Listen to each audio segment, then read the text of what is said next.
Welfare regions in Finland cut outsourcing, freeze investments, and raise fees to tackle deficit. Misinformation on social media sparks riots in the UK, researchers warn Finland at risk.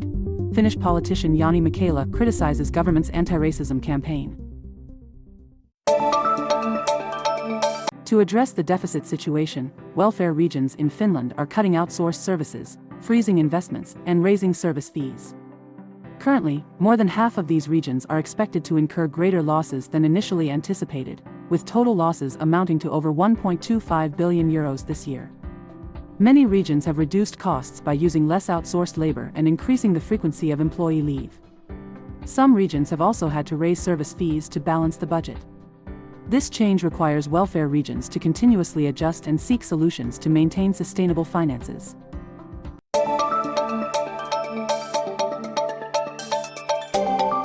Misinformation on social media has sparked riots in the UK when a child stabber was accused of being an Islamic terrorist.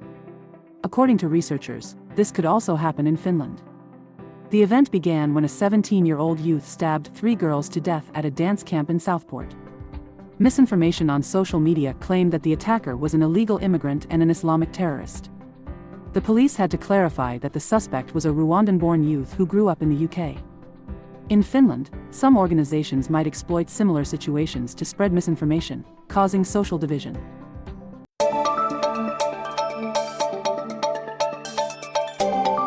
Jani Mäkelä from the Basic Finns party criticized the government's anti-racism campaign, stating that this issue does not clearly exist. The campaign calls for companies to commit to specific actions to eliminate racism. Prime Minister Petteri Orpo asserted that racism is a serious problem and that all parties in the government are committed to combating it. According to forecasts, Finland's foreign-born population could rise to 1 million by 2040. The government has prepared an action program, but the final content is yet to be approved.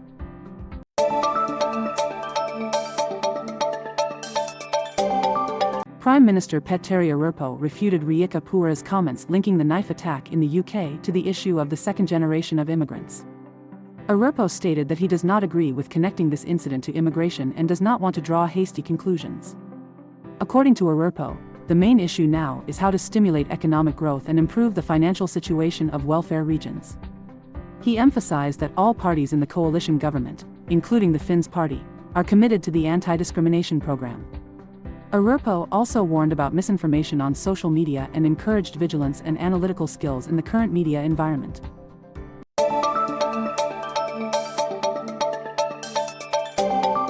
In Lappeenranta, the police have arrested a person related to a fire in an apartment building. The fire occurred last Saturday night, severely damaging an apartment on the first floor of the 6-story building on Orioninkaatu. 11 residents on higher floors were evacuated. The police are investigating the incident as a serious act of vandalism and suspect that the fire was deliberately caused. Currently, information about the suspect, including age and gender, has not been disclosed.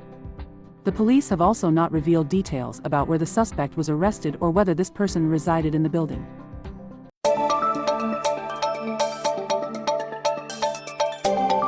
Bitcoin, regarded as a safe haven for money, has plummeted along with stocks.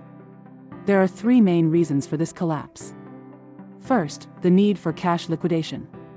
International investors, borrowing at low interest rates from Japan, must sell assets when interest rates rise. Second, Bitcoin is no longer a fringe asset but has become common in investment portfolios. Finally, Bitcoin does not meet the criteria of a safe haven due to its high value volatility. This makes Bitcoin unsuitable for cautious investors.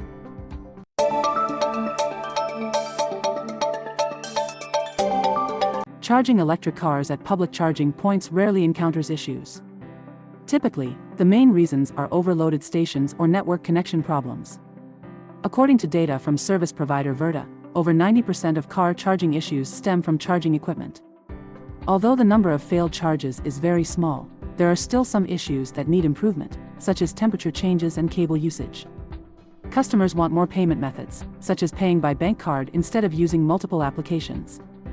Anders Kronqvist, who has driven an electric car for half a year, said he only encountered a few issues and that charging stations are usually close to each other in cities. However, in smaller areas, planning charging becomes more necessary.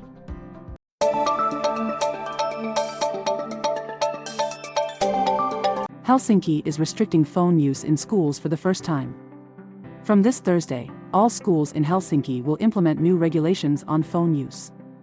Sutta Jarvan-Kallas, Director of Education and Training, said the regulation aims to ensure that phones do not affect learning and interaction in class. Students are only allowed to use phones when instructed by the teacher. Schools can also ask students to voluntarily put their phones in lockers if unnecessary. This proposal aims to create a better learning environment and promote direct interaction.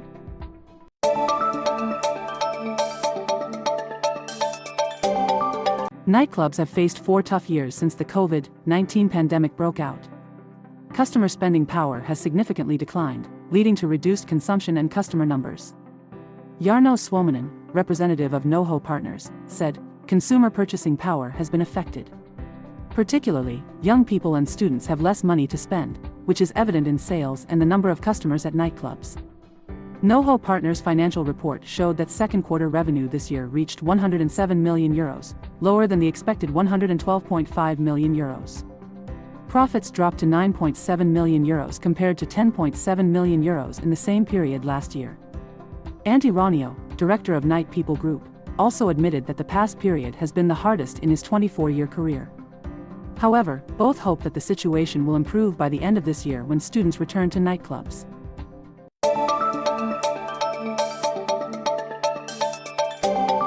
Jani has established a small brewery at his family's old farm in the middle of the forest.